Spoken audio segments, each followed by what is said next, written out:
Memang bersoalan kurban, saya jujur saja selama di Indonesia masih banyak salah pemahaman terhadap kurban.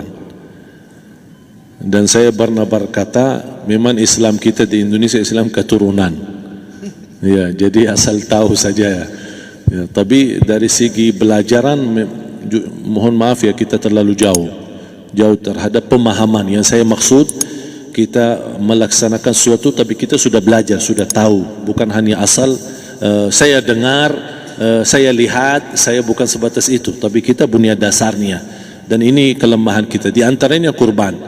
Saya pernah mendengar, bukan malah sering mendengar soal kurban dihitungkan beroran.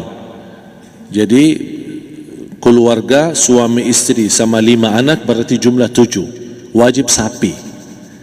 Kalau kurang daripada itu, atau misal suami istri tidak mampu, boleh ini tahun kurban kambing atas nama suami, tahun depan atas nama istrinya. Ini hal keliru sebenarnya. Yang dihitungkan soal kurban beda sama akikah dan beda sama zakat fitrah. Zakat fitrah sama akikah terhitung beroran.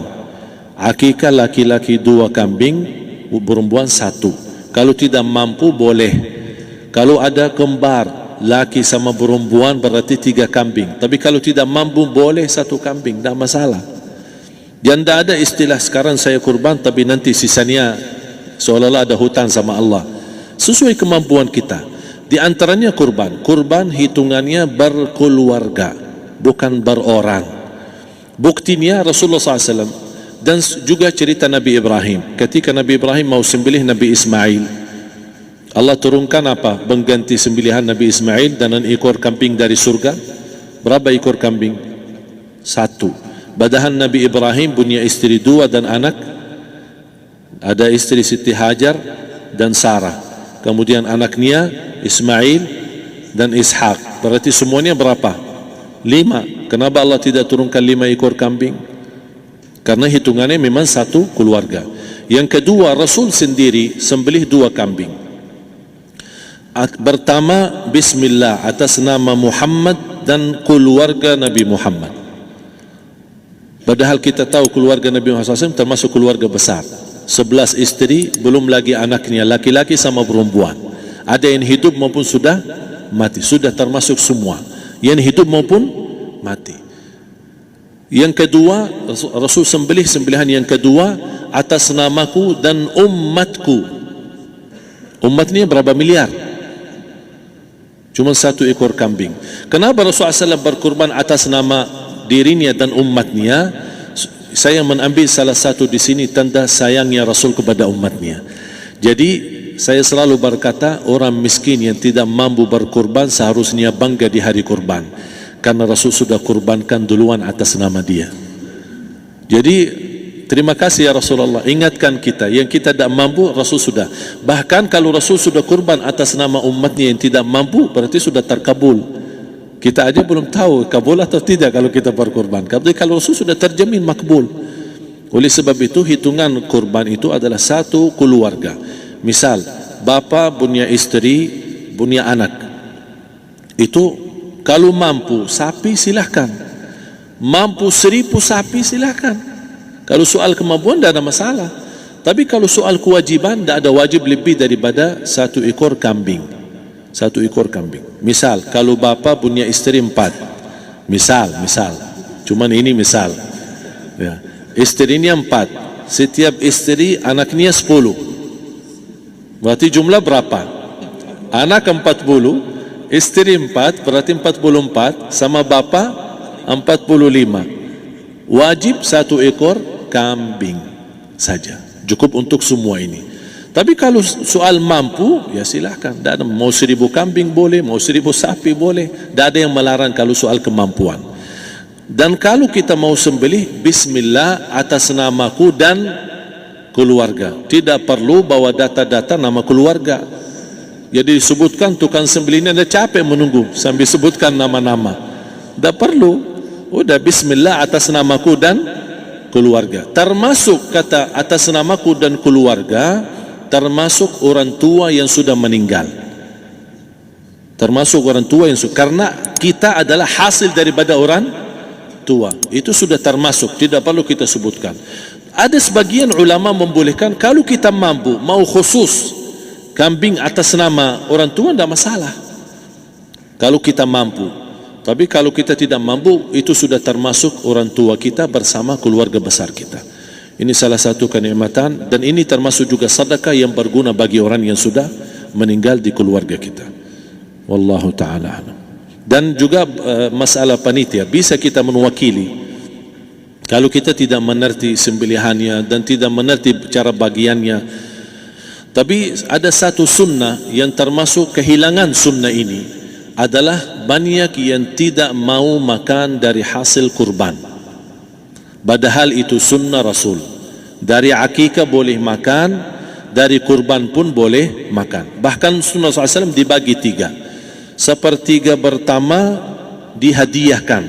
Maksudnya kata dihadiahkan kepada orang kaya.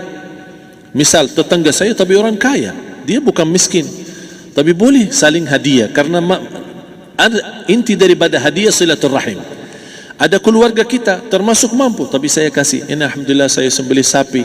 Barangkali dia tidak mampu, cuma sembelih kambing, udah kita dapat daging kambing, dia dapat daging sapi. Tapi dengan niat hadiah, bukan sedekah, karena dia bukan orang miskin yang menerima sedekah. Yang sepertiga yang kedua adalah sedekah. Sedekah itu termasuk orang miskin. Yang ketiga, kita makan sendiri. Bahkan Rasulullah SAW selepas Idul Adha, beda sama Idul Fitri. Sebelum Idul Fitri dia makan kurma, meyakinkan batalan puasa. Tapi kalau Idul Adha tidak makan dan minum sebelum salat, kenapa? Bukan tak berarti tidak boleh, tapi Rasulullah SAW ingin pertama pembukaannya, buka sarapannya atau makan di pagi harinya selepas Idul Adha adalah dari hasil sembelihan kambing itu atau dari kurban. Jadi kita sebagian sedikit. Tapi kalau kita merasa alhamdulillah rezeki saya banyak di rumah, alhamdulillah banyak ada makanan, mau sedekahin semuanya, semua mau sedekahin, tidak masalah. Tapi yang saya maksud, kenapa tidak kita sekali-kali hidupkan sunnah Rasul? Jadi sebagian, walaupun ada sebagian sedikit lah, buat istilahnya sama sedikit porsi nasi atau apa, buat, karena kita berhak sebagai kita kurbankan lillahi ta'ala, kita berhak menikmati kurban ini yang lillahi ta'ala supaya kita mendapatkan keberkahannya, bukan hanya orang lain. Terus yang kedua ada masalah pembayaran. Kalau kita wakili panitia, boleh kita pesan sama panitia, tolong sedikit dari kurban saya minta buat saya makan. Itu tidak masalah, kita boleh minta. Dan boleh kita wakili, tapi kita tolong ingatkan, tidak boleh pembayaran hasil sembelihan itu dari kulitnya. Ini menjadi salah satu persoalan di Indonesia. Banyak tukang sembelih datang, ketika kita tawarkan untuk sembelih ini, berapa Pak? Oh tidak apa-apa, kasih aja kulitnya sama kepalanya. Jangan anda setuju, jangan anda terima. Oh maaf saya tidak bisa. Bapak berapa ongkos sembelihannya? Kita harus sepakat dulu. Tidak, saya ikhlas, tidak apa-apa, seikhlasnya. Tapi yang penting kepalanya sama kulitnya. Itu aja yang saya minta, yang lain tidak apa-apa. Tidak boleh, tidak boleh. Kenapa? Karena ini kurban. Kata kurban berarti lillahi ta'ala, bukan untuk jual beli. Kalau kita sudah bayar dari bagian kurban, berarti bukan lillahi ta'ala. Harus kita jaga amalan itu. Tapi bagaimana cara jalan keluarnya? Kita harus sepakat, ijab kabul. Sepakat dulu, Pak, saya udah begini, saya kasih untuk sembelihan 50.000. Bapak setuju? Ya udah setuju. Selesai kan? Sudah sembelih, sudah potong, sudah semua.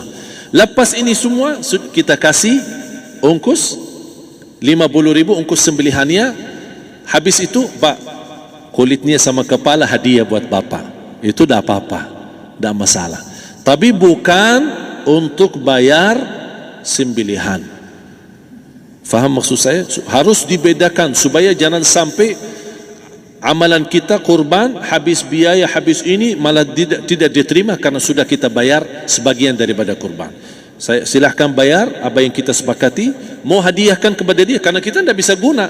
Buat apa yang kita mau gunain kulitnya? Tidak bisa. Tapi mereka, buat mereka lebih berguna, oleh karena itu kita bisa hadiahkan untuk mereka. Bahkan kita bisa juga kasih daging untuk mereka bisa menikmati sebagai sedekah. Wallahu taala alam.